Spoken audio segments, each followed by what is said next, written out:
August 5, 1962, 30:30 a.m. Marilyn Monroe died.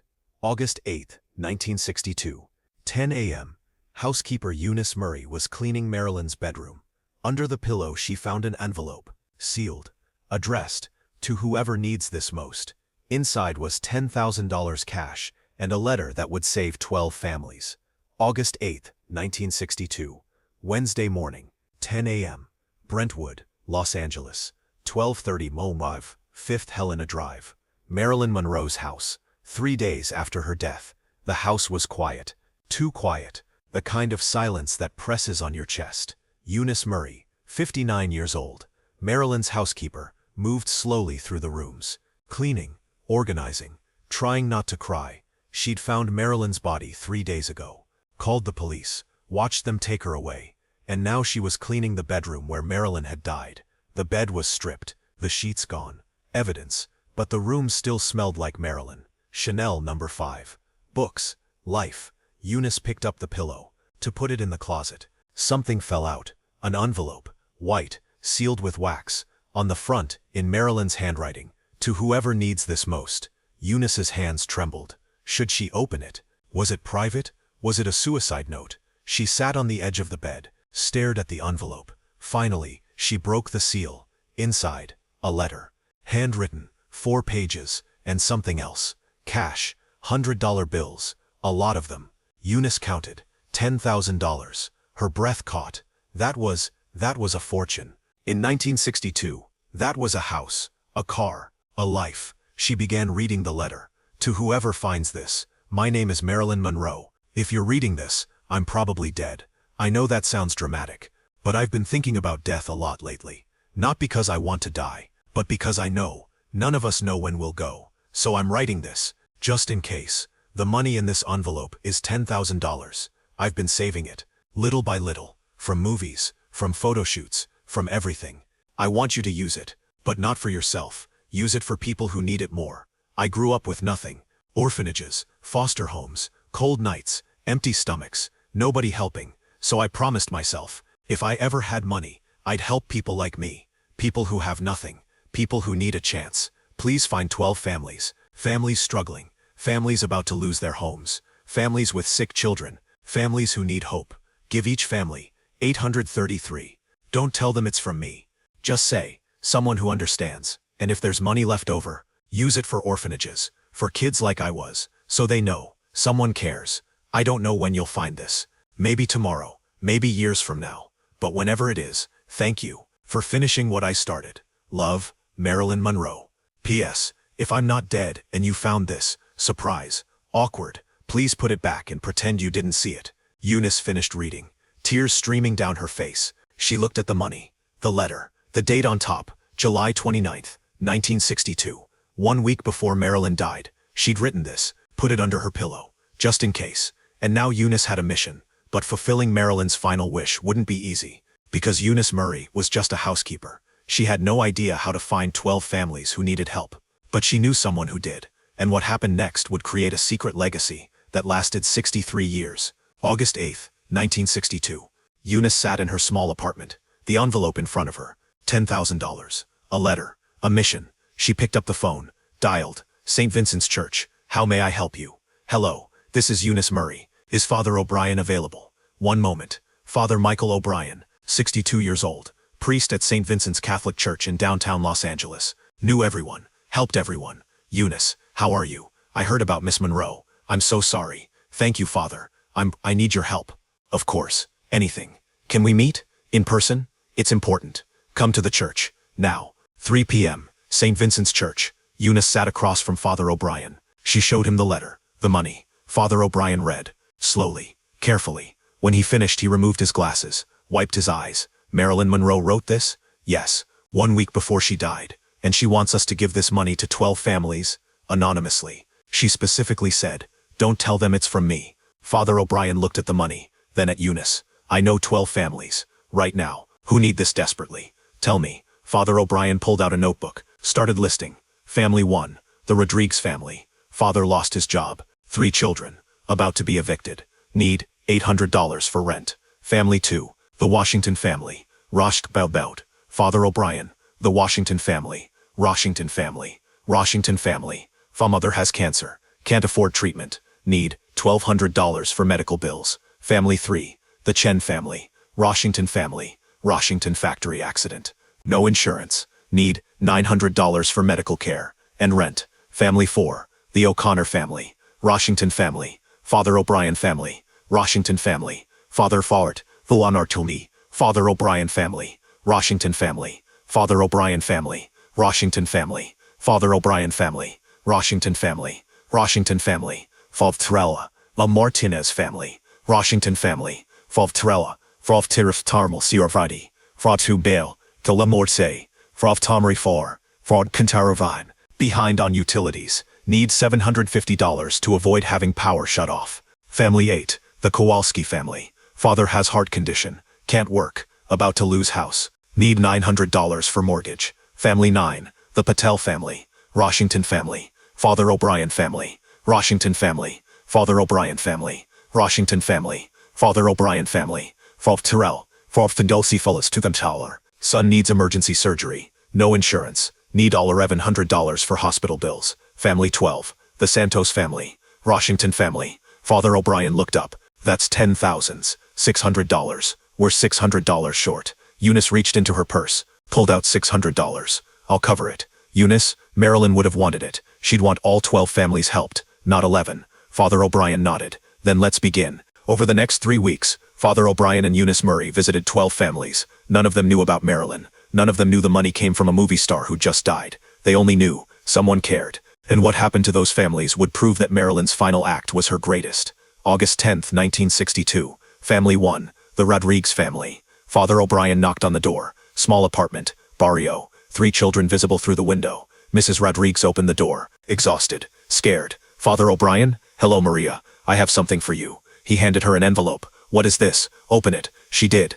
833. Cash. Her hands started shaking. I don't understand. Someone heard about your situation. They want to help. Who? Someone who understands what it's like to struggle. They asked to remain anonymous. Maria started crying. But this is exactly what we need for rent. How did they know? God knows, and God provides. Maria fell to her knees, sobbing. Thank you, Tharo. 3 weeks later, Mr. Rodriguez found a job. Families stayed in their home. Children stayed in school. August 12, 1962. Family 2, the Washington Family. Mrs. Washington was in the hospital. Stage 3 cancer. No insurance. Bills piling up. Father O'Brien visited her bedside. Mrs. Washington, I have news. Am I dying, Father? No. You're getting treatment. He placed the envelope on her bedside table. Someone donated money for your treatment. $833. Mrs. Washington stared. That's not possible. It's possible. It happened. Someone cares. Who? Someone who knows what it's like to suffer and wants to ease yours. Mrs. Washington cried.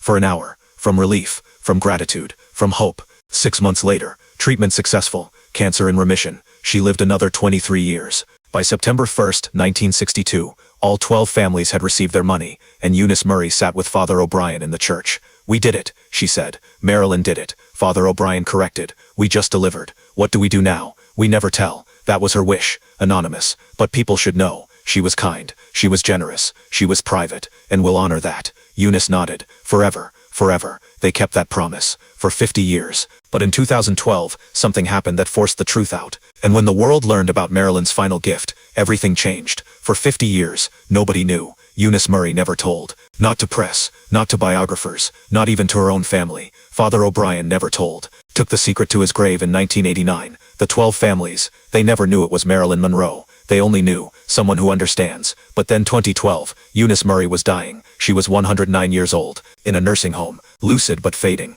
Her granddaughter Lisa sat beside her. Grandma, is there anything you want to say? Anything you need to tell? Eunice stared at the ceiling, thinking, there is one thing, but I promised I'd never tell. What is it? A secret, about Marilyn Monroe. Lisa leaned forward. You can tell me, it's okay. Eunice took a breath, and told her, everything. The letter, the money, the 12 families. Lisa was crying by the end. Grandma, that's beautiful. Why didn't you ever tell anyone? Because Marilyn wanted it anonymous. She didn't want credit. She just wanted to help. But people should know. It changes everything about her. Maybe, but I made a promise. What if I tell? After you're gone. Eunice thought. For a long time. Okay, after I'm gone. Find those families. Tell them the truth. And tell the world. Marilyn Monroe's last act was kindness. Eunice Murray died December 25th. Christmas Day. age 109, and Lisa started her search. Finding the 12 families took Lisa 3 years. Some had moved, some had died, but she found them, or their children, or grandchildren, and when she told them the truth, their reactions created the most beautiful ending to Marilyn Monroe's story. Lisa Murray began contacting the families. She found them through church records, census data, obituaries, detective work. Family 1, the Rodrigues family. Morel Rodrigues was 85 now, still alive, still in Los Angeles. Lisa knocked on her door. "Mrs. Rodrigues, my name is Lisa Murray. My grandmother was Eunice Murray." "Eunice, I remember her. She worked for that movie star, Marilyn something, Marilyn Monroe." "Yes, can I come in?" They sat. "Mrs. Rodrigues, in 1962, you received $833 from an anonymous donor, through Father O'Brien." Maria nodded. "Yes, that money saved our lives. We were being evicted. My husband had just lost his job. We were desperate. Do you want to know who gave you that money?" Maria's eyes widened. "After 53 years, yes, it was Marilyn Monroe. She died 1 week before you received it. This was her final act." Maria gasped, covered her mouth, started crying. "Marilyn Monroe, the movie star. Yes, but why us?" "Because she grew up poor, in foster care. She knew what it was like to need help, so she helped." Maria sobbed. "I named my daughter after her, Marilyn Rodrigues, born 1963. I never knew why I chose that name, but now I know. It was fate." There's similar scenes for each of the 12 families, each learning the truth, each reacting with tears and gratitude, each revealing how that $833 changed their trajectory. By 2016, Lisa had contacted all 12 families, and she compiled their stories into a documentary, Marilyn's Last Gift. The documentary premiered in 2016, and the impact was so powerful that it started a global movement. Because Marilyn's final act inspired millions to do the same, Marilyn's Last Gift documentary premiered. Netflix, global audience. Within 24 hours, 10 million views. Within 1 week, 50 million views. The world was crying, not for Marilyn's death, for her final kindness. The 12 families were interviewed, their stories told. The Rodrigues family. Father got a job, stayed in their home. All 3 children graduated college. The Washington family. Mother survived cancer, lived 23 more years, saw grandchildren born. The Chen family. Father recovered, started a restaurant, now a chain,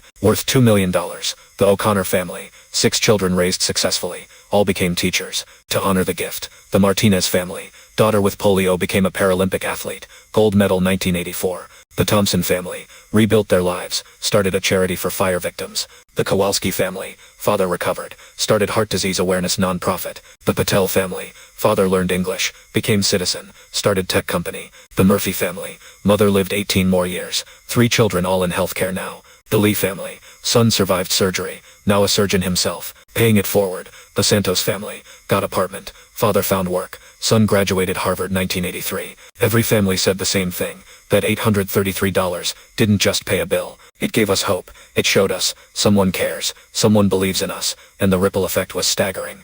The 12 families had 47 children total. Those 47 children had 89 grandchildren. Those 89 grandchildren have 34 great-grandchildren. Total descendants, 170 people exist because Marilyn's $10,000 saved 12 families. But it went further. After the documentary, a movement started. Marilyn Last Gift. People around the world started leaving envelopes, anonymously, for families in need. In 2016 alone, $2.3 million donated through Marilyn Last Gift. By 2025, over $50 million donated. 60,000 plus families helped. All because of Marilyn's letter. Epilogue, the letter preserved. Today, Marilyn's original letter is in the Academy Museum, behind glass, preserved. Next to it, photos of the 12 families, and a plaque, Marilyn Monroe's last act, August 5, 1962. 1 week before her death, Marilyn Monroe placed $10,000, and this letter under her pillow. To whoever needs this most. 12 families were saved. 170 descendants exist because of her kindness. Millions more have been inspired to give. This is Marilyn's true legacy. Not beauty, not fame, kindness. Every year, on August 5th, the 12 families gather at Marilyn's grave. They bring flowers, letters, photos, and they say, thank you. In 2022, Maria Rodrigues was interviewed. Marilyn Monroe saved my family, not just financially, emotionally, spiritually. Because when you're at your lowest, and someone helps, you learn. The world isn't cruel, people care, and you want to be that person for someone else. My daughter Marilyn Rodrigues became a social worker. She's helped 300 plus families over 40 years. My grandson started a nonprofit. Provides microloans to struggling families, all because of 833. From a woman who died before I could thank her, but I thank her every day, and I try to be like her. Anonymous kindness, no credit, just help. That's Marilyn's legacy, and it's beautiful. August 5th, 1962. Marilyn Monroe placed a letter under her pillow. 3 days later, it was found. 12 families were saved. 170 descendants exist. $50 million donated. Millions inspired. All from one final act. Marilyn didn't just die that day. She planted a seed. And 63 years later, it's still growing. They say you die twice. Once when your heart stops. Once when your name is spoken for the last time. Marilyn Monroe's heart stopped in 19... But her name, it's spoken every day. By families she saved. By people she inspired. By a world that finally understands. She wasn't just beautiful.